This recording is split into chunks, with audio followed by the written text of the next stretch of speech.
Okay, folks, this is Kenny Galloway here, founder and host of Sales Haven Insights. This evening I have with me the fantastic Andy Preston. Andy Preston is an absolutely fantastic sales guy. He has been in the industry for quite a long time. He's did a lot of different things in sales, so he is the top guy to be speaking to in terms of you want to find out about sales, you speak to Andy Preston. Andy has basically did motivational speaking, so he's a motivational speaker. He's a sales influencer, hence why I have him on the interview in the podcast. I do see him as one of the thought leaders in the industry.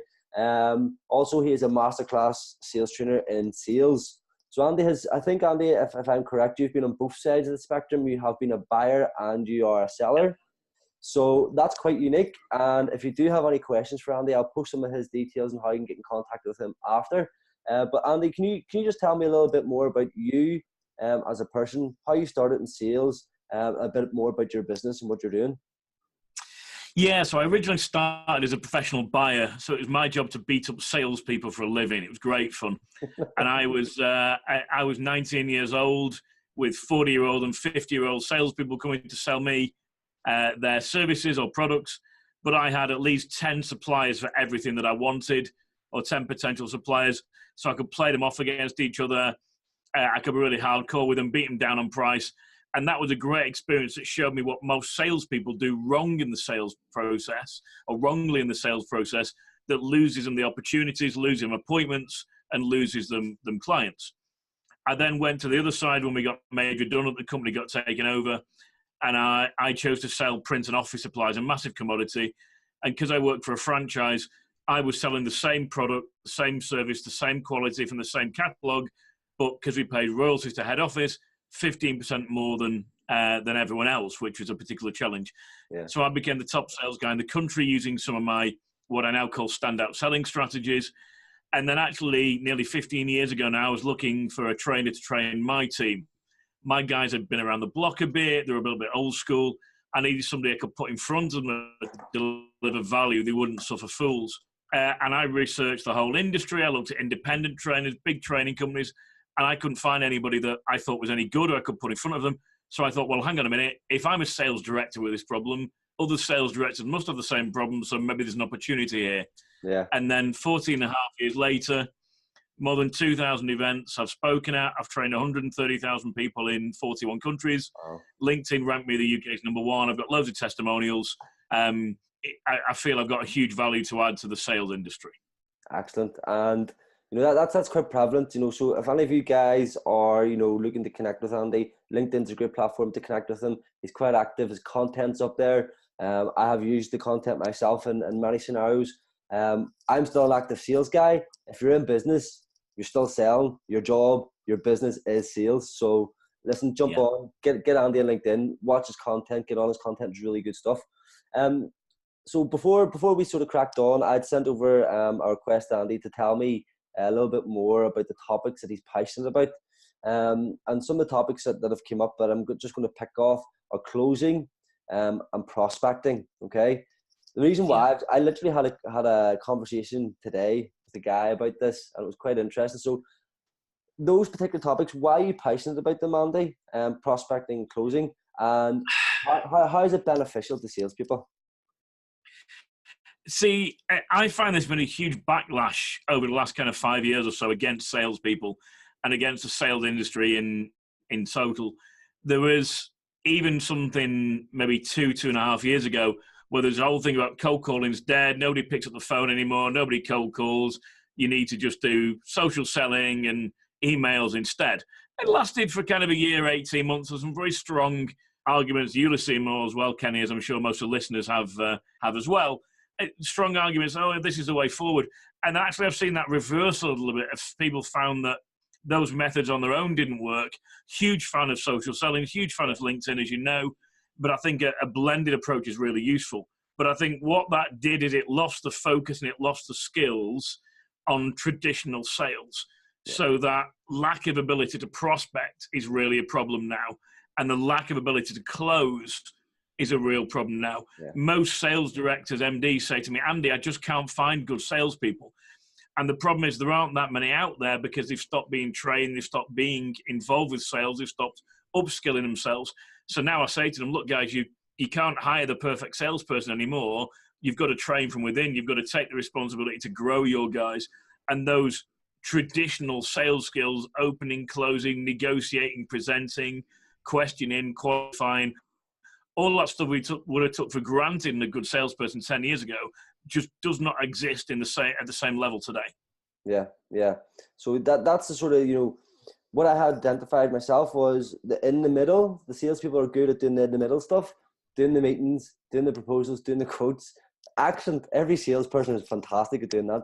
But when it actually comes to picking that phone up or doing your prospect research, I have had a dozen calls in the last few months, and they've asked for the wrong person. They've phoned the wrong company. They've got asking for the wrong department. So they haven't did the prospect research, and they also haven't got the audacity to pick the phone up and just phone someone and ask for the business. Yeah.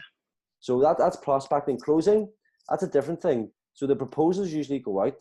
They do the meeting. Yeah, this is great, fantastic. Send us over a proposal. It's dead. It stops. So these are two particular things. So one thing I want to sort of touch on with yourself is the phone calls, making phone calls, and you touched on it. Social selling is just a tool. Okay. Yeah. The phone calls is what makes stuff happen. Absolutely. Would you agree with that? What's your views on cold calling and how is that still thriving? How can people just get on with it?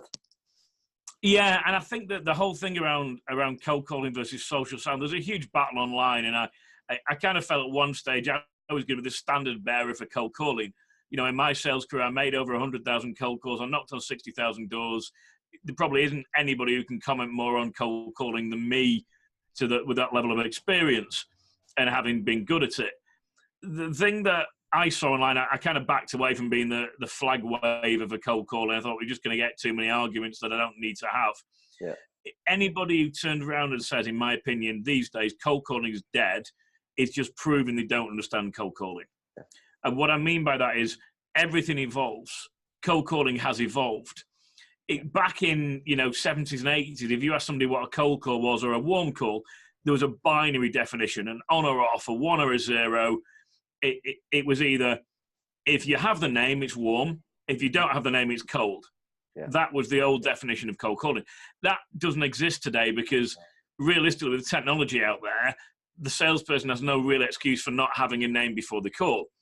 So cold calling's evolved, and I've got a client in Cape Town, financial services company, who legally are not allowed to cold call, but they're effectively cold calling because one opportunity came up and he said, I've got this person to call off my list. They had a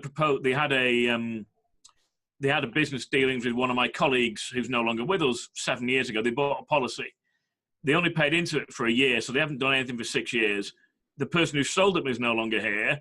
They might not even remember they have a policy with my company, and now I've got to call them up and try and sell them another policy. And I was like, well, they haven't heard from me for 7 years. The person who made the call and sold the policy is no longer there. You've never spoken to them before. They're not expecting a call. That's pretty much a cold call. Yeah. That's pretty cold. There's no warmth to that whatsoever. So I find that most people in business are making cold calls, but just don't label it as that and don't think like that. So for me, cold calling these days is not about on or off, cold or warm. It's about degrees of cold. Have you spoken to that person before? Have you sold them anything? Has your company dealt with them before? All that's getting colder and colder. Yet the skills of making a good, effective cold call, generally speaking, don't exist in the sales world today. Yeah. So you've got people making these coldish type calls. Yeah. That actually don't have the skills or the ability to do them well, so they're not getting results with them, so they're saying, oh, it doesn't work for me. So we're creating this whole thing of it doesn't work. That's not true. It does if you do it well. The skills of doing it have kind of been lost a little bit, and that's the challenge. Okay. So yeah, I totally agree with you on the cold calling side of things.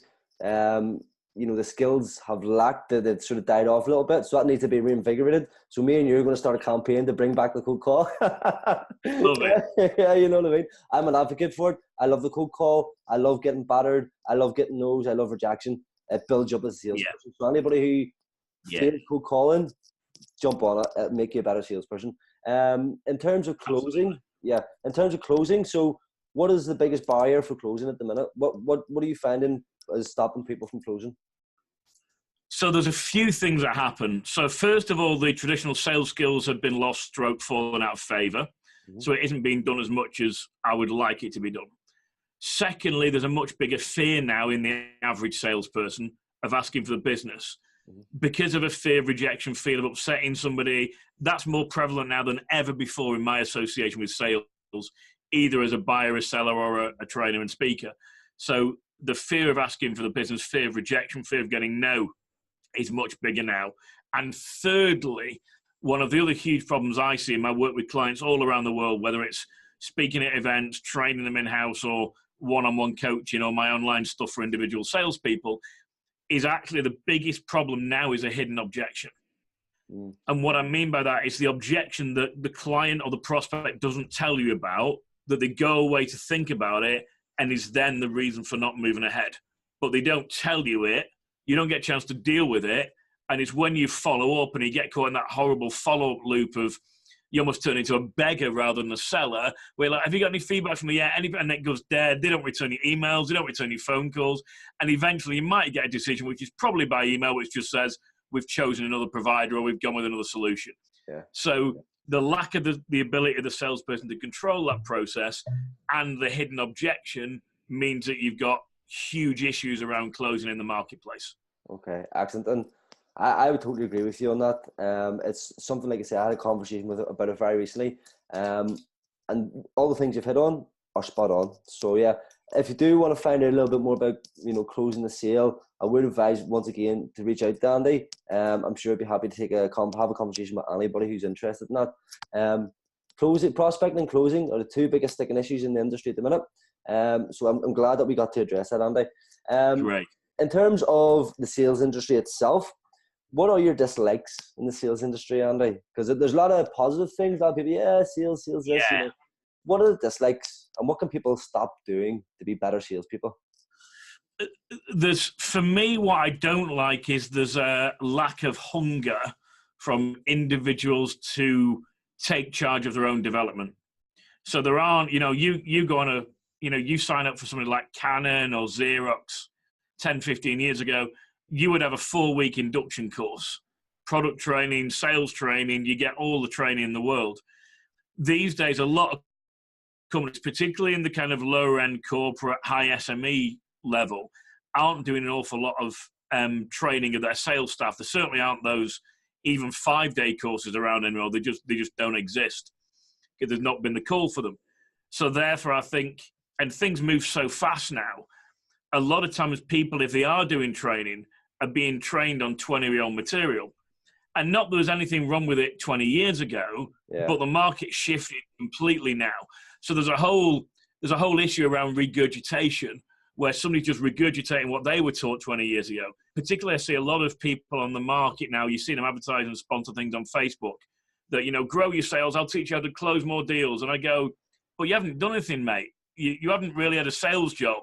You certainly haven't been doing training or coaching for very long, and you're now putting yourself out there as the expert, and you're just regurgitating what you were taught 10 or 20 years ago, or you found on the internet somewhere.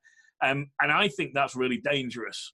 So for me as a trainer and a speaker, and I hold my professional colleagues to a strong standard of ethics on this as well, it's not only just about producing our own material that's better than what was there before and is more suitable to today's marketplace, but making sure we're not regurgitating and we're not just delivering stuff. There's still trying and test stuff trying and testing stuff that works, but it's about what works differently in today's market. I'll give you an example. So even up to 5 years ago in telecoms, what the companies would try and do in telecoms is they do what's called dodding, which stands for deal on the day. So dodding. And the idea was, if you're selling mobile phones, your job is to get the last appointment of the day. So the decision maker has seen all the other salespeople, you go in last, you get out what they've been offered, you undercut it by 5 or 10%, you pick up the business, hopefully at a decent margin, you've won the business, happy days. The challenge is now, often you don't get to see that decision maker anymore. They put another layer of person involved that I lovingly refer to as the quote collector, whose job it is just to collect the quotes, but can't give you a yes and can't go ahead. So they then take maybe the best 3 quotes, pass them to the boss The boss looks at the 3 quotes on a bit of paper and goes, I like that one. That sounds all right. Oh, that guy's our existing supplier. We'll stick with them. It looks all right. So actually now the last appointment of the day is probably the worst spot to get, because the person can't give you a yes. They've got salesperson fatigue because they've been through this rigmarole with 8 people already. They don't want to answer any of your discovery questions. They just go, here's the spec, give me your price. I don't actually want a conversation, I'm bored.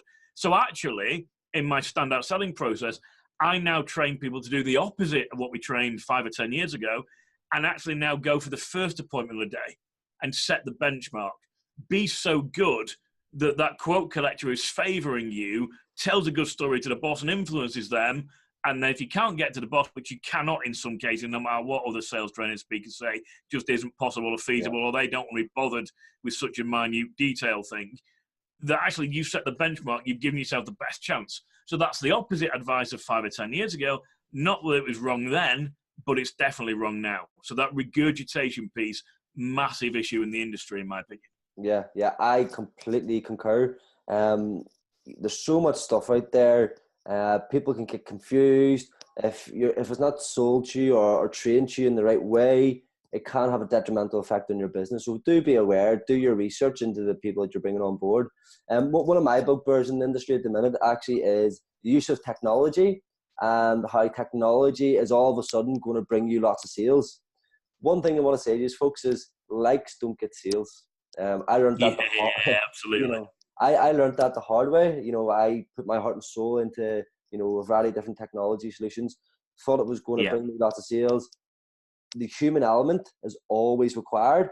And again, automation, is salespeople going to be around when there's AI? Of course there is. We're going to be around to cut the big deals and do all of that there. So that's maybe a conversation for another time, Andy.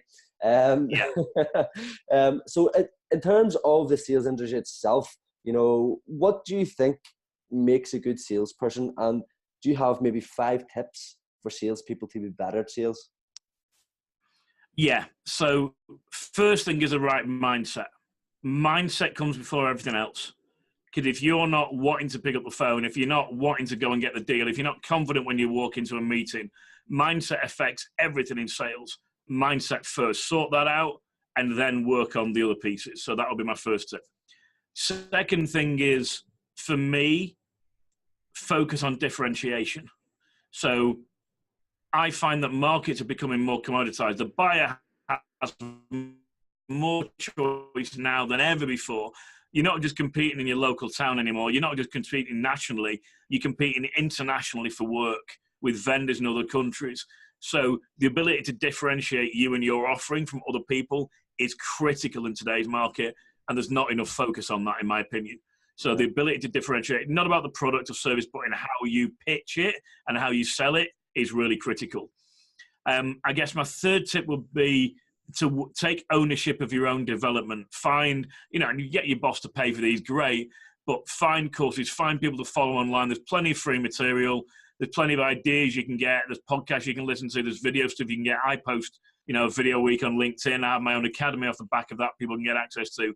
Take charge of your own development, because it's your career, and it's investing in yourself is the best investment you'll ever make. So even just something that keeps you going, whether it's just investing time, whether it's investing money, whether it's investing both, whatever, take charge of your own development, because companies are not going to do what they would have done 5, 10 or more years ago for you. It's important you develop yourself and stay sharp. I revisit my material every 6 months just to make sure I'm still close to the market. I'm still going on sales calls with some of my clients. I'm still listening to phone calls with some of my clients, because I want to keep close to what's happening and make sure my stuff is still the most relevant possible. I'm constantly involving my stuff to be cutting edge, leading edge, giving the best results, because that's what my clients demand from me. I think get good at prospecting. The salesperson that can find business for themselves will never be out of work, and you'll be one of the highest earning people in the company eventually.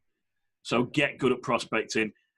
And again, get good at closing. Don't put all the effort in and not ask for the business, not get out the hidden objection, not get people to make commitments, and get commitment from them rather than you giving all the commitment. For example, when the client says, send me a proposal, which is typically what they'll do, the salesperson now has all the commitment. They've got to write the proposal, they've got to put it together, they've got to send it or take it into the person. The decision maker hasn't even agreed when they're going to read it, if they're going to read it, or any next step. So let's focus on closing, let's focus on commitment, and get at least equal commitment, if not more, from the other side of the table. Okay, excellent. I completely agree on that last point as well. The next step is vital. Again, if you're in the sales industry, and I'm so glad that you mentioned, Andy, that you're still heavily involved in sales, you're still at the cutting edge of it. You know, for those maybe sales leaders out there that are taking a bit of a back seat, you know, get your hands muddy, get stuck in again, see where the guys on the front line are failing or maybe having issues. Then you can bring that back in and train your guys. So I have access to a variety of different sales leaders that do that on a regular basis. But, you know, the self-development piece as well, Andy, was quite interesting for me to hear there. You know, I'm very, very big in self-development. I'm constantly learning. My colleagues are constantly learning. I'm plugged in 24/7 to Audible. I've got a book in front of me here, The Power of the Subconscious Mind. Haven't read it yet. You know, is there any particular books that you have read or that you religiously sort of go back over every once in a while and say, right, this is me realigning myself? It's difficult because I don't think there are actually that many great sales books. My friends joke till I write mine. I'm getting beaten around the head to do that at the minute. I've not felt the need to do that, but I don't think there are that many great sales books. I like stuff that's outside sales but applicable. So, for example, mind expanding stuff like The Magic of Thinking Big by David J. Schwartz. Okay. Makes you think bigger than, think bigger than your target, think bigger than your average deal size.